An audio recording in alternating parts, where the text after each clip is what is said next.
Hello everyone, how are you. उम्मीद करती हूँ आप सब अच्छे होंगे।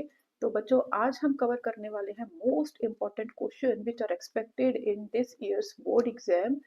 There are two chapters which are left, that is human eye and magnetic effect of electric current। वही हम आज के सेशन में कंप्लीट करेंगे। जितने भी इंपॉर्टेंट क्वेश्चन हैं, केस बेस्ड क्वेश्चन है, सैंपल पेपर क्वेश्चन है, प्रीवियस ईयर क्वेश्चन है जो कि बहुत बार रिपीट हुए हैं, आज की वीडियो में हम उन सबको कवर कर लेंगे। और आपको मैं बहुत जो इंपॉर्टेंट टॉपिक हैं जो हर बार जिनमें से क्वेश्चन आते हैं वो भी बताऊंगी। तो वीडियो स्टार्ट करने से पहले मैं आपको बताना चाहती हूँ कि इस वीडियो का जो फर्स्ट पार्ट है उसमें हमने लाइट एंड इलेक्ट्रिसिटी के बहुत ही बढ़िया, बहुत ही इंपॉर्टेंट क्वेश्चंस कवर करे थे। उसको आप जरूर देखिएगा। उनमें से बहुत सारे क्वेश्चंस आपको आपके प्री बोर्ड और बोर्ड के पेपर में जरूर से देखने को मिलेंगे, क्योंकि उसमें प्रीवियस ईयर क्वेश्चंस को मैंने बहुत सारे प्रीवियस ईयर क्वेश्चंस को कवर करा है, सैंपल पेपर क्वेश्चन को कवर करा है। और same as in this video उसमें भी हमने sample paper question, previous year questions जो कि बहुत बार रिपीट हो चुके हैं, and with this and most expected important question and case based question, competency based question, सारी ही चीजें कवर करी हैं। तो इस वीडियो को देखने के बाद अगर आप लोगों ने वो फर्स्ट पार्ट नहीं देखा है तो उस पार्ट को जरूर देखिएगा, उसे मिस बिल्कुल मत करिएगा। तो चलिए स्टार्ट करते हैं ह्यूमन आई। तो बच्चों, जैसे कि आप लोग के पास टाइम बहुत कम है, एग्जामिनेशन आपके बिल्कुल आ ही गए हैं, तो जो सबसे इम्पोर्टेंट टॉपिक है अब हमें उन पे फोकस करना है जिनमें से 100% गारंटीड क्वेश्चंस आते ही आते हैं। तो फर्स्ट टॉपिक है आपका स्ट्रक्चर ऑफ ह्यूमन आई। इसमें आपसे स्ट्रक्चर ऑफ ह्यूमन आई बनाने को बिल्कुल नहीं आता, बट यस जो डिफरेंट डिफरेंट पार्ट्स हैं उनके फंक्शनिंग जरूर पूछ ली जाती है। जैसे what is the function of cornea, what is the function of iris, what is the function of ciliary muscles like. तो आपको ये स्ट्रक्चर ऑफ ह्यूमन आई के जो डिफरेंट डिफरेंट पार्ट्स हैं उनके फंक्शंस जरूर से याद करने हैं, वो जरूर आते हैं। Now next and the most important thing is the defect of vision and their correction. So there are three defect of vision in your course, that is myopia, hypermetropia and presbyopia। इन तीनों का defect किस वजह से होता है और उनका correction कैसे करा जाता है, कौन से लेंस यूज करे जाते हैं, this is the most most important part of this whole chapter. और इसके साथ ही जो इनकी तीन फिगर्स होती हैं, विजन डिफेक्ट की जो आपकी आई बॉल की पिक्चर है और उसकी जो करेक्शन की इमेज है, वो बहुत एक्सट्रीम इंपॉर्टेंट है, उसको जरूर करिएगा। Now dispersion of light and the formation of rainbow, this is also very important topic. देखो रेनबो कैसे फॉर्म होता है। देखो बच्चों, जो आसमान में पानी की छोटी छोटी बूंदे हैं ना, वो प्रिज्म की तरह एक्ट करती है। तो जो सनलाइट की व्हाइट लाइट आप ये देख रहे हो फिगर में, सनलाइट की जो व्हाइट लाइट है जब उस पर पड़ती है तो क्या होता है, एक पॉइंट पे जैसे ही पड़ी पानी की बूंद के सरफेस पे जैसे ही पड़ती है तो वो स्प्लिट हो जाती है डिफरेंट डिफरेंट कलर्स में। इसी को बोलते हैं dispersion of light, right. Splitting of white light into its constituent colours is known as dispersion of light. अब जब ये डिस्पर्जन ऑफ लाइट होता है तो देखो ये पानी की बूंद के सरफेस के अंदर जिस पॉइंट पे टकराती हैं वहां से ये रिफ्लेक्ट करती हैं, ठीक है। ये रिफ्लेक्ट करती है, इसी को हम बोलते हैं टोटल इंटरनल रिफ्लेक्शन, क्योंकि वो अंदर की साइड रिफ्लेक्शन हो रहा है। उसके बाद नाउ नेक्स्ट इस पॉइंट पे आप देख रहे हो, इस पॉइंट पे दोबारा से टकराई और इसके बाद बाहर आ गई विद सम एंगल, तो इसको हम क्या बोलेंगे, रिफ्रैक्शन। तो आप देख रहे हो जब सनलाइट, व्हाइट सनलाइट एक पानी की बूंद पे टकराती है तो क्या क्या होता है, दो बार रिफ्रैक्शन होता है और एक बार टोटल इंटरनल रिफ्लेक्शन होता है। और जब फाइनली ये रिफ्रैक्टेड रेज बाहर निकलती हैं तो हमें क्या दिखता है, we can see the rainbow, ठीक है। डिस्पर्जन ऑफ लाइट की वजह से क्या हो जाता है, फाइनली हमें एक स्पेक्ट्रम ऑब्टेन होता है of 7 colours which we can see as a rainbow. तो this is also very important, इसको अच्छे से प्रिपेयर कर लीजिएगा। Now the next important question is trace the sequence of events which occur when a bright light is focused on your eyes। आप देखो आंखों में अगर एकदम से हमारी तेज लाइट पड़ती है तो क्या होता है, हम आंखों को ऐसे श्रिंक कर लेते हैं, ठीक है। तो ये हमें सीक्वेंस ऑफ इवेंट को ट्रेस करना है कि जब ब्राइट लाइट हमारी आंखों में पड़ती है तो क्या होता है। तो बच्चों क्या होता है, जब ब्राइट लाइट हमारी आईज में पड़ती है तो वो एज अ स्टाइमुलस, तो वो एज अ स्टेमुलस एक्ट करती है, ठीक है। तो ये जो ब्राइट लाइट है वो एज अ स्टेमुलस एक्ट करेगी हमारी आईज में, और फिर क्या होगा, अब इस स्टेमुलस ने इलेक्ट्रिक इम्पल्स जनरेट करा जो कि हमारे ब्रेन तक लेके जाएंगी sensory nerves, SENSORY, sensory nerves, ठीक है। सेंसरी नर्व्स जो होती हैं वो जो हमारी आईज के अंदर जो रिसेप्टर्स प्रेजेंट थे, कौन से रिसेप्टर प्रेजेंट थे, मुझे ये मैसेज कमेंट बॉक्स में लिख के बताइए। जो आईज में स्टाइमुलस को डिटेक्ट करते हैं उन रिसेप्टर्स का नाम क्या है, कमेंट बॉक्स में फटाफट से लिख के बताइए। नाउ ये जो रिसेप्टर्स हैं ये स्टाइमुलस को डिटेक्ट करते हैं और फिर ये रिसेप्टर्स इलेक्ट्रिक इम्पल्स जनरेट करते हैं। यही इलेक्ट्रिक इम्पल्स जो होता है, जो सेंसरी नर्व्स होती हैं वो ब्रेन तक लेके जाती हैं। अब ब्रेन इंटरप्रेट करता है कि उसको क्या मैसेज देना चाहिए, तो वो जो भी इंटरप्रेट करता है उसको मोटर नर्व से इफेक्टर ऑर्गन्स तक, उसको जो भी ब्रेन डिटेक्ट करता है वो मोटर नर्व से इफेक्टर ऑर्गन तक उस मैसेज को भेजता है। अब इफेक्टर ऑर्गन इस केस में क्या है, वो है circular muscles of the iris. Circular muscles of iris. Iris क्या है, जो ये हमारा कलर्ड पोर्शन है आईज में, दैट इज द आइरिस। ठीक है, जो आंखों का कलर होता है वो आइरिस की वजह से होता है। सपोज अब मेरी आंखों का कलर ब्लैक है, आपकी आंखों का कलर अगर ब्लू है या फिर ब्राउन है, तो वो किसकी वजह से है, वो आइरिस आइरिस की वजह से है, राइट। तो ये जो मोटर नर्व्स हैं वो इफेक्टर ऑर्गन को मैसेज देती हैं, जो सर्कुलेटरी मसल्स हैं आइरिस की उनको मैसेज देती हैं, और फिर क्या होता है, फिर हमारा कॉन्ट्रैक्शन होता है। जो आइरिस है वो कॉन्ट्रैक्ट करता है प्यूपिल को। तो प्यूपिल क्या करता है, प्यूपिल को मैसेज मिलता है कि बहुत ब्राइट लाइट आंखों में पड़ रही है, तो प्यूपिल कॉन्ट्रैक्ट कर जाता है। आपने देखा होगा जो आईज के बीच में सेंटर में पोर्शन में काला काला सा पोर्शन है, वो कभी तो छोटा हो जाता है कभी वो बड़ा हो जाता है। तो जब ब्राइट लाइट पड़ती है तो प्यूपिल कॉन्ट्रैक्ट करता है, छोटा हो जाता है, और लेस इंटेंसिटी ऑफ लाइट हमारी आंखों के अंदर जाती है, तो हमारी आंखें डैमेज होने से बच जाती है। तो this is the response to the bright light. तो इसी तरीके से आपको प्रॉपरली ड्रॉ करके दिखाना है। हाँ, यहाँ पे आईज ड्रॉ मत करना, यहाँ पे लिख देना आईज को, राइट। तो इसको मैं आपको दिखा भी देती हूँ किस तरीके से आप लिखेंगे। देखिए इस तरीके से आप लिख सकते हैं, स्टेमुलस आई ब्राइट लाइट के फॉर्म में। तो रिसेप्टर सेल्स जो आईज में प्रेजेंट थे, मैंने आपसे पूछे थे इनका नाम क्या होता है, इनका नाम होता है फोटो रिसेप्टर्स। ठीक है, वो मैसेज को लेके जाते हैं सेंसरी नर्व से ब्रेन में। अब ब्रेन मोटर नर्व से उसी मैसेज को, जो भी उसने इंटरप्रेट करा होता है, उस भेजता है इफेक्टर ऑर्गन में, जो कि सर्कुलरी मसल्स हैं आइरिस की, और फिर रिस्पॉन्स में हमारा प्यूपिल श्रिंक कर जाता है। तो इस तरीके से आप पूरे ढंग से इसको बना के दिखाएंगे और साथ में रिटन मैटर भी लिखेंगे, you will get the full marks. तो चलिए नेक्स्ट क्वेश्चन पे चलते हैं। State the function of each of the following parts of the human I. Cornea, cornea कहाँ पर है बच्चों, ये देखो, ये जो फर्स्ट पोर्शन आपको बाहर ये जो बल्ब सा दिख रहा है, यही कॉर्निया होता है। तो इसका काम क्या होता है बच्चों, इसका काम होता है रिफ्रैक्शन। ठीक है, इससे लाइट रिफ्रैक्ट होके हमारे आई लेंस के ऊपर पड़ती है। Now second is iris. Iris आपका ये जो आपका पोर्शन है इसको हम आइरिस बोलते हैं, और जो कलर ऑफ आई होता है वो बिकॉज ऑफ आइरिस ही होता है। आइरिस का फंक्शन होता है to control the intensity of light entering the eye, कि लाइट ज्यादा एंटर जानी चाहिए आंख में या फिर कम जानी चाहिए, इसी को आइरिस ही कंट्रोल करता है। बाय कॉन्ट्रैक्शन एंड रिलैक्सेशन वो प्यूपिल का साइज चेंज करता है और लाइट की इंटेंसिटी को कंट्रोल करता है। Next is what is the function of the प्यूपिल। प्यूपिल आप देख रहे हो जो सेंटर में ब्लैक पोर्शन होता है उसी को हम प्यूपिल बोलते हैं। आइरिस के सेंटर में जो ब्लैक पोर्शन है इसी को प्यूपिल बोला जाता है। प्यूपिल का काम होता है to control the amount of light entering the eye. ठीक है, कितना लाइट अंदर जाना चाहिए आई के, उसको प्यूपिल कंट्रोल करता है, और प्यूपिल से पास होकर जो लाइट होती है वो रेटिना पे पड़ती है और फिर हम इमेज देख सकते हैं। तो चलिए यहाँ पे डिटेल में भी आंसर्स लिखे हुए हैं, आप इसको स्टॉप करके वीडियो को देख सकते हैं। Next is list two causes of hypermetropia. Hypermetropia क्यों होता है बच्चों, तो बच्चों हाइपरमेट्रोपिया के दो रीजंस हैं, और दिस तो list two causes of hypermetropia. This is very very important question. Not only hypermetropia, myopia as well as presbyopia, दो तो बहुत ही इंपॉर्टेंट है। हाइपरमेट्रोपिया के कॉजेस एंड मायोपिया के कॉजेस, दोनों ही कॉजेस को बहुत ही अच्छे से प्रिपेयर करिएगा, गारंटेड ये तो आएंगे ही आएंगे पेपर में। तो इनके कॉजेस क्या होते हैं बच्चों, हाइपरमेट्रोपिया का पहला कॉज है या तो आई बॉल का श्रिंक हो जाना। ठीक है, आई बॉल अगर छोटी हो जाती है तो हाइपरमेट्रोपिया हो जाता है। ठीक है, और सेकंड कॉज जो है दैट इज जो फोकल लेंथ है आई की वो इंक्रीज हो जाती है। ठीक है, जो फोकल लेंथ है अगर वो बड़ी हो गई तो भी हाइपरमेट्रोपिया हो जाता है। नाउ इस फिगर को देखिए बच्चों, इस फिगर में ये आपकी आई बॉल बनी हुई है।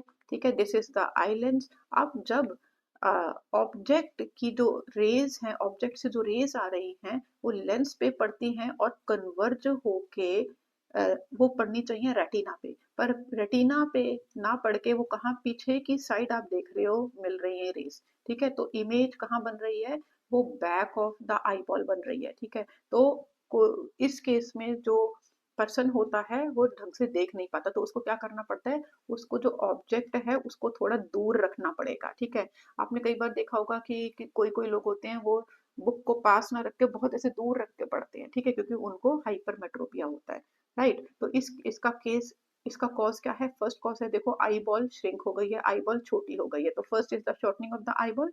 सेकंड जो है, इसकी जो आप देख रहे हो जो फोकल लेंथ थी वो होनी चाहिए थी यहाँ पर, लेकिन वो अब कहाँ पर है, वो है यहाँ पर, ठीक है। इसकी फोकल लेंथ इंक्रीज हो गई है, ठीक है। तो ये दो केसेस, तो ये दो कॉजेस हैं of hypermetropia.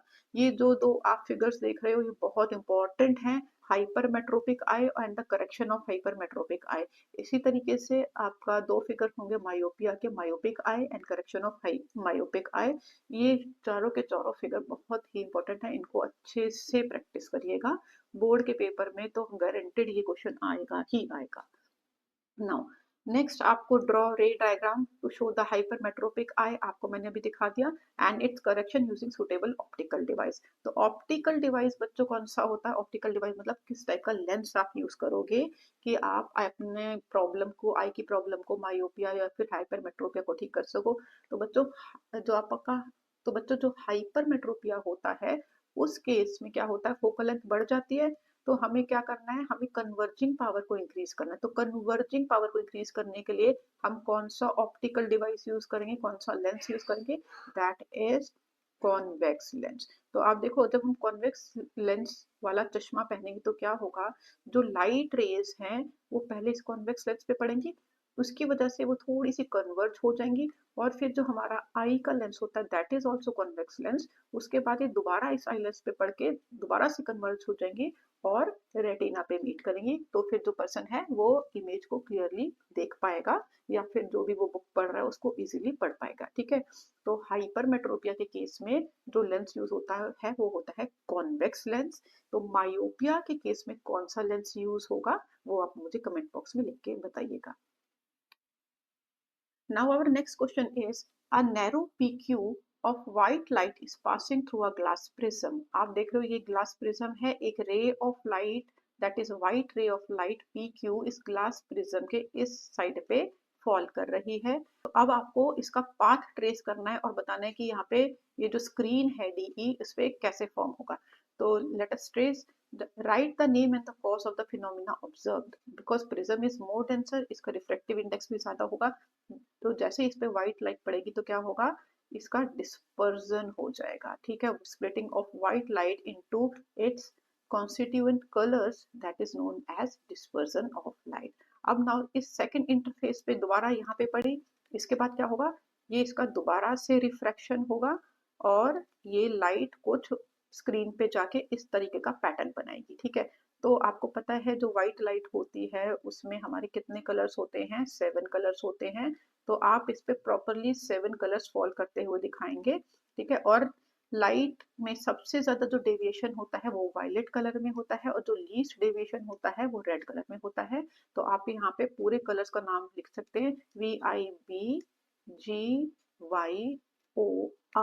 so maximum deviated ray of light is violet color and the least deviated is red color। ऐसा क्यों, क्योंकि जो रेड कलर है उसकी जो वेवलेंथ है वो सबसे ज्यादा होती है, और जो वायलेट कलर है उसकी वेवलेंथ सबसे कम होती है। तो फर्स्ट का आंसर हमने दे दिया, name of the phenomena is the dispersion of light and the cause of phenomena observed is splitting of white light into its constituent colors।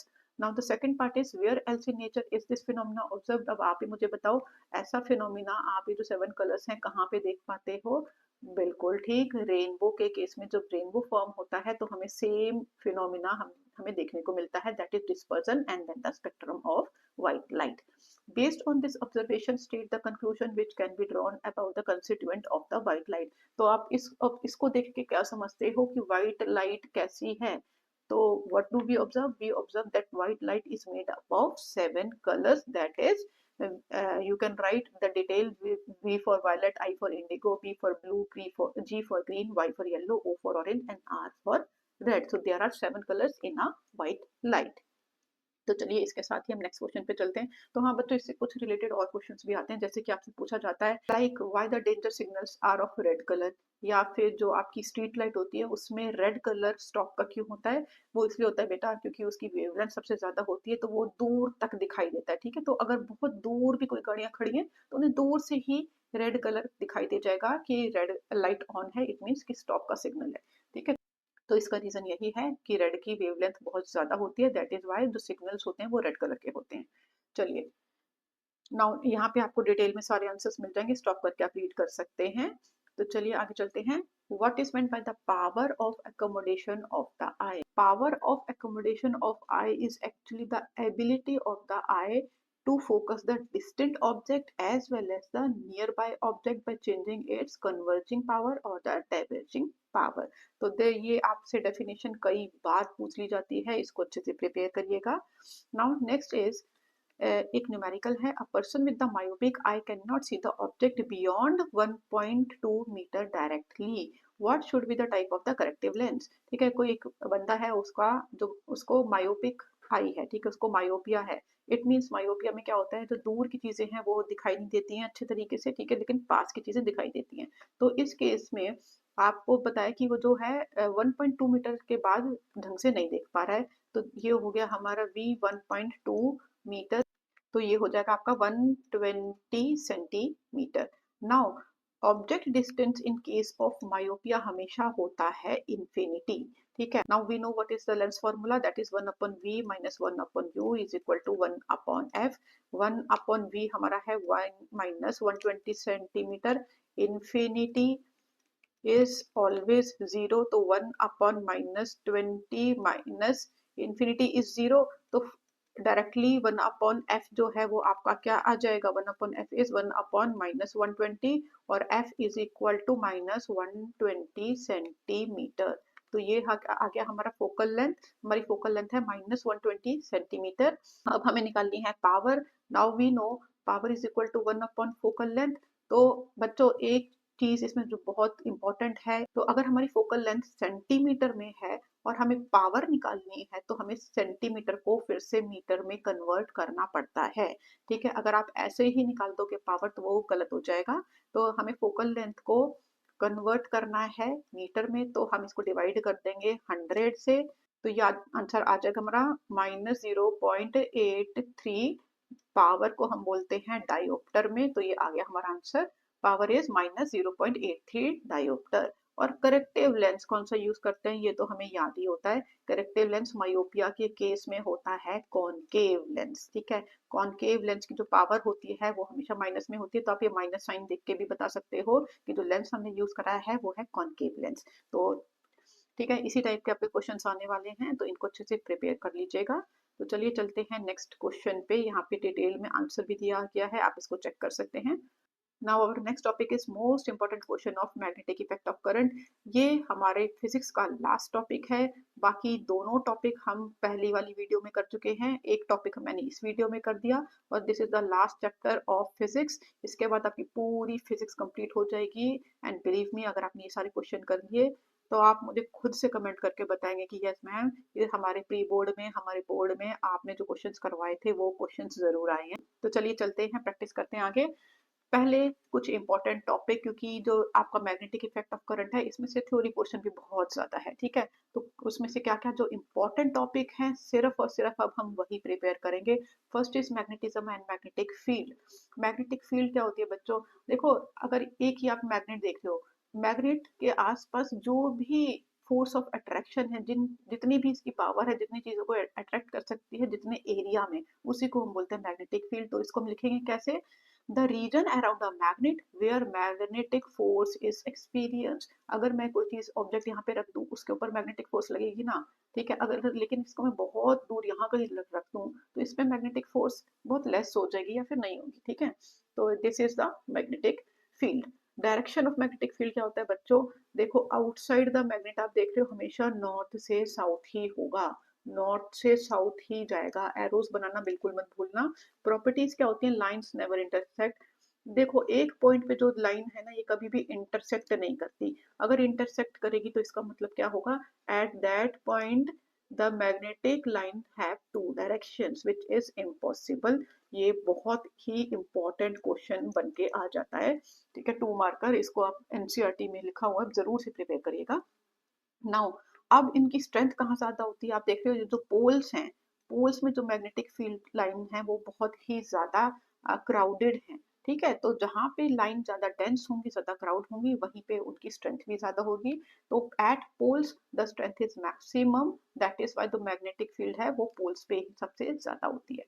अगर अब देखो कुछ क्वेश्चन देख लो, अगर दो मैग्नेट आप पास लाते हो नॉर्थ और साउथ पोल, तो क्या होगा, अभी हमने देखा नॉर्थ से साउथ की तरफ जाती है मैग्नेटिक लाइंस, तो फिर आप इस तरीके से लाइंस ड्रॉ कर देंगे। लेकिन अगर दो सेम पोल्स साथ में लगोगे तो क्या होगा, सेम जो पोल्स हैं वो हमेशा एक दूसरे को रिपेल करते हैं, चाहे वो नॉर्थ नॉर्थ हो चाहे वो साउथ साउथ हो, वो हमेशा रिपेल करेंगे। तो आप इस तरीके से मैग्नेटिक लाइंस को ड्रॉ कर दीजिएगा।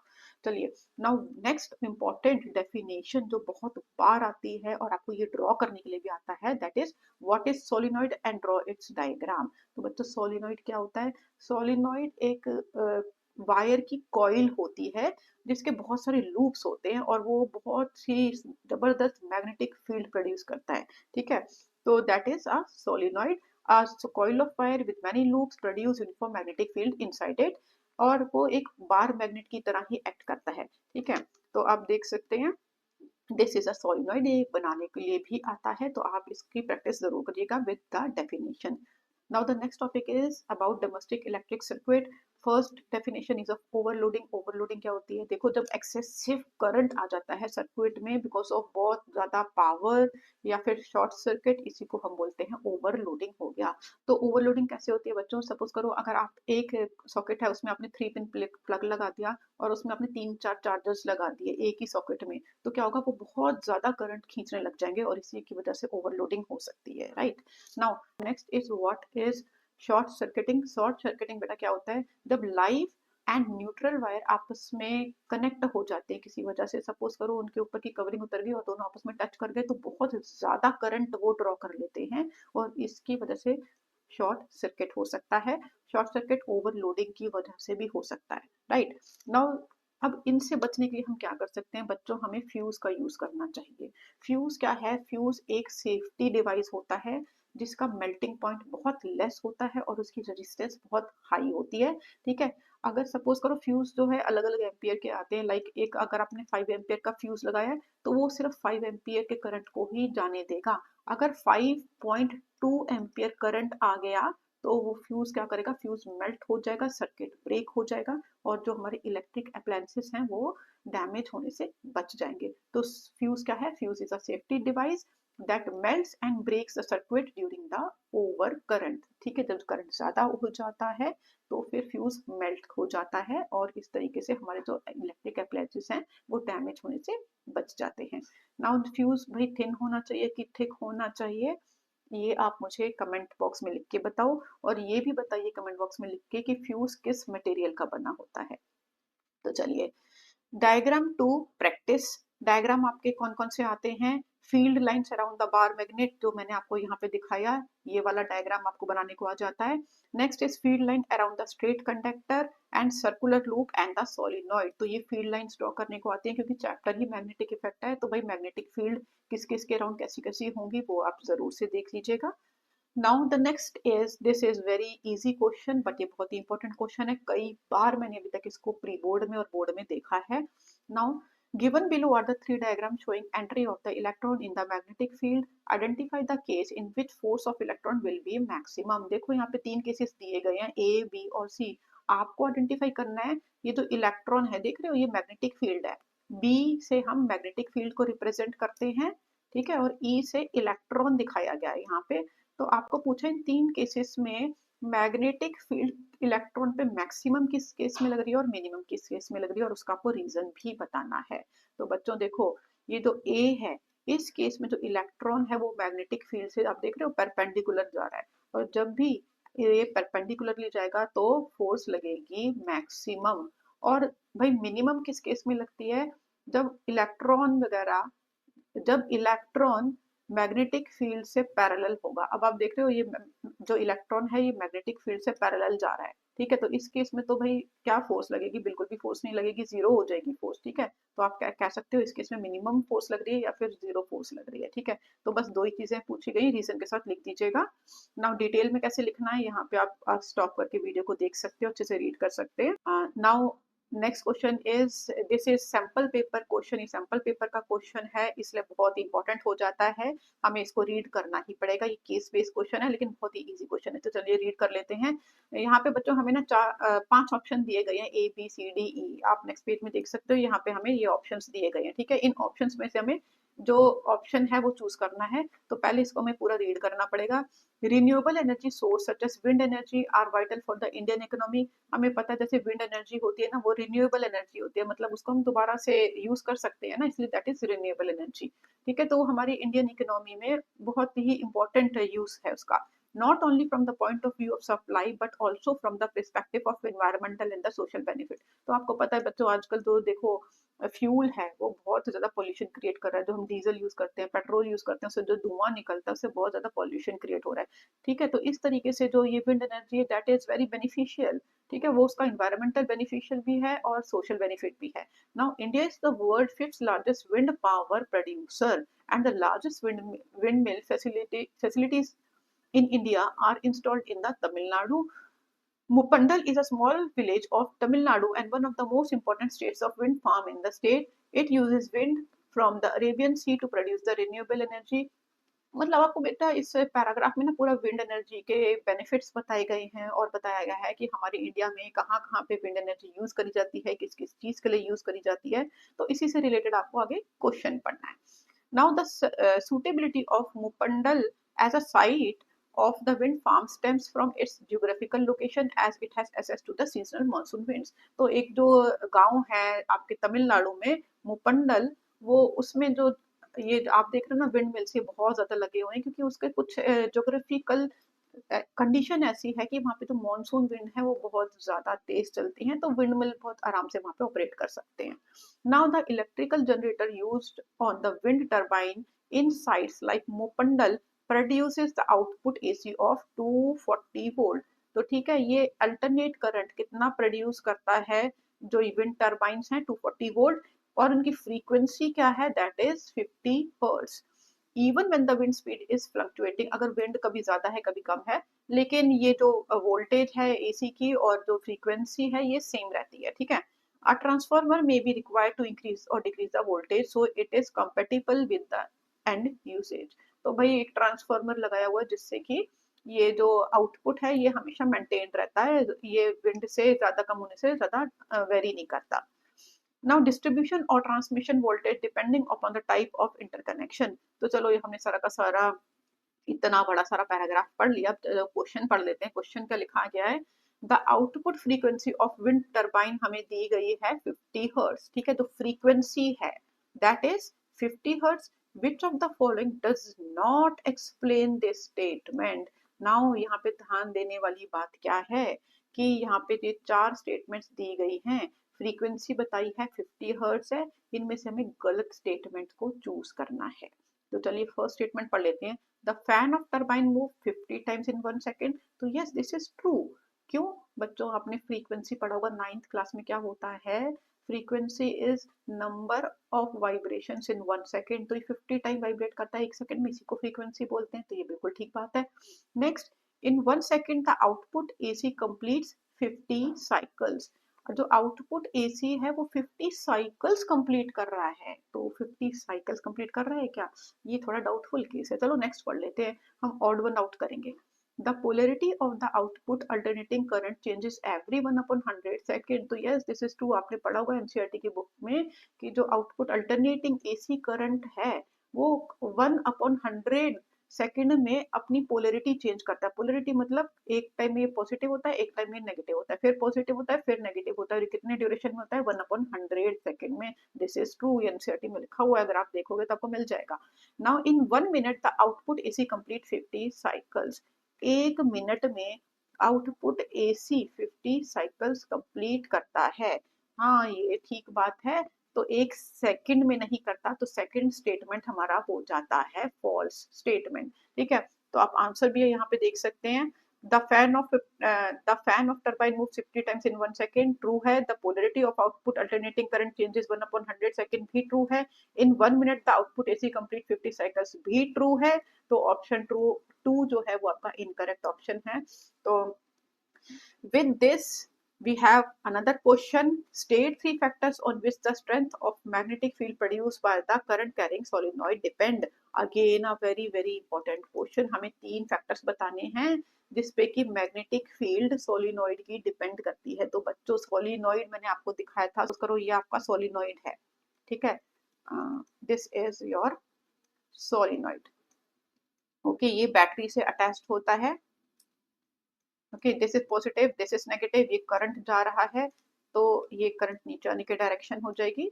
This is the solenoid. Now अब आप जितने नंबर ऑफ ये टर्न्स इंक्रीज करोगे उतनी ही आपकी मैग्नेटिक फील्ड इंक्रीज हो जाएगी। तो magnetic field directly depends upon number of turns. ठीक है, ये फर्स्ट पॉइंट हो गया। Next is magnetic field also depends upon the strength of the current. अगर आप करंट इंक्रीज कर दोगे, सपोज यहाँ पे 5 एम्पियर करंट था, 5 एम्पियर को आपने इंक्रीज कर दिया और 15 एम्पियर बना दिया, तो भी मैग्नेटिक फील्ड इंक्रीज हो जाएगी।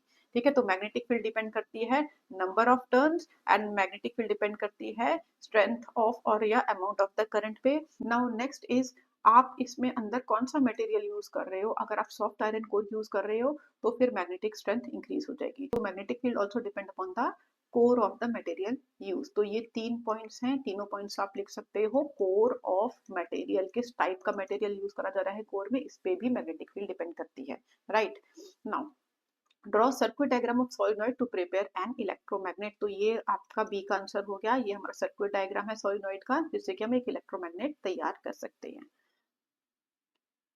नाउ यहाँ पे आप आंसर को अच्छे से रीड कर सकते हैं। यहाँ पे मैंने 3 की जगह 4 पॉइंट्स दे दिए हैं और यहाँ पे आपका ये डायग्राम भी ड्रॉ कर दिया है। तो चलिए चलते हैं नेक्स्ट क्वेश्चन पे। Give reasons for the following. हमें यहाँ पे कुछ रीजंस देने हैं। It is dangerous to touch the live wire of the main supply rather than the neutral wire. बच्चों, लाइव वायर को टच करना बहुत ही खतरनाक हो सकता है क्योंकि वो 220 वोल्ट पे होता है, बट न्यूट्रल वायर तो आपका 0 वोल्ट पे है। ठीक है, न्यूट्रल वायर जो होता है ब्लैक कलर का होता है, लाइव वायर होता है रेड कलर का। Now next question, in household circuit parallel combination of resistances use. भाई हाउस होल्ड में हम पैरेलल कॉम्बिनेशन क्यों यूज करते हैं? ये क्वेश्चन बहुत ही कॉमन है और बहुत ही इंपॉर्टेंट क्वेश्चन है, बहुत बहुत इंपॉर्टेंट क्वेश्चन है। हम पैरेलल कॉम्बिनेशन यूज इसलिए करते हैं क्योंकि ये जो रजिस्टर्स होते हैं ना, ये सारे सेम वोल्टेज पे होते हैं। ठीक है, इनको सेम वोल्टेज मिलती है, पहली बात। ठीक है, नाउ सेकेंड थिंग इज कि इनको हम सेपरेट ऑन ऑफ कर सकते हैं क्योंकि इनके स्विचेस डिफरेंट होते हैं। ठीक है, वोल्टेज सेम हो गई, स्विचेस इनके डिफरेंट हो गए, तो इनको ऑपरेट करना इजी हो जाएगा। Now the last and the most important point is, अगर इनमें से कोई भी एक रजिस्टर जो है वो काम करना बंद कर दे, तो लेकिन जो बाकी हैं वो अपना काम करते रहेंगे, वो नॉर्मली ऑपरेट करते रह सकते हैं। ठीक है, तो कोई भी एक रजिस्टर अगर खराब हो जाएगा तो बाकी के जितने भी हैं उन पे कोई फर्क नहीं पड़ेगा, वो नॉर्मली अपना काम कर सकते हैं। तो this question becomes very very important question क्योंकि ये हमारा डे टू डे लाइफ से रिलेटेड क्वेश्चन है कि हमारे जो घर में स्विचेस लगे हुए हैं वो पैरेलल कॉम्बिनेशन में है कि सीरीज में है। तो बच्चों पैरेलल में है और उसका रीजन आप ये साथ में जरूर से लिख देंगे। Now the next question is, using fuse in house hold electric circuit is important. तो वो अभी अभी हमने डिस्कस करा था, क्योंकि फ्यूज जो होता है as a safety device act करता है। और अगर बाई चांस घर में जो करंट है वो एकदम से फ्लक्चुएट करता है, एकदम से ज्यादा हो जाए, तो क्या होगा, जो फ्यूज है वो मेल्ट कर जाएगा और जो हमारे घर के जो बहुत ही कीमती कीमती अप्लायंस हैं, जैसे कि हमारा फ्रिज हो गया, ठीक है, हमारा टीवी हो गया, वो डैमेज होने से बच जाएंगे। तो इनके सभी क्वेश्चंस के आंसर्स यहाँ आपको दिए गए हैं। अच्छा, एक चीज इंपॉर्टेंट आपको बताना ध्यान नहीं रहा मुझे कि फ्यूज जो होता है हमेशा सीरीज में ज्वाइन होता है। सीरीज में बच्चों इसलिए ज्वाइन होगा ना क्योंकि सीरीज में होगा तो करंट जो पहले फ्यूज से पास करेगा, अगर ज्यादा करंट होगा तो फ्यूज मेल्ट कर जाएगा, सर्किट ब्रेक कर जाएगा। तो जो फ्यूज है वो हमेशा सीरीज में ज्वाइन करे जाते हैं, फ्यूज को कभी भी पैरेलल में ज्वाइन नहीं करा जाता। फ्यूज का मेल्टिंग पॉइंट लेस होता है और उसकी रेजिस्टेंस हाई होती है। और मैंने आपसे एक क्वेश्चन पूछा था इस वीडियो में कि जो फ्यूज है वो किस चीज का बना होता है। फ्यूज बच्चों थिन मेटल वायर का बना होता है जो कि एलॉय होता है टिन और लेड का। तो जिसका भी आंसर ठीक है मुझे कमेंट बॉक्स में लिख के जरूर बताइएगा। Now with this this video ends and I hope आप लोगों को सारे क्वेश्चंस बहुत अच्छे से समझ में आए होंगे। अगर वीडियो अच्छी लगी हो तो लाइक करिएगा, सब्सक्राइब करिएगा, कमेंट करके ज़रूर बताइएगा। And let's meet in the next video. तब तक के लिए keep learning, best of luck.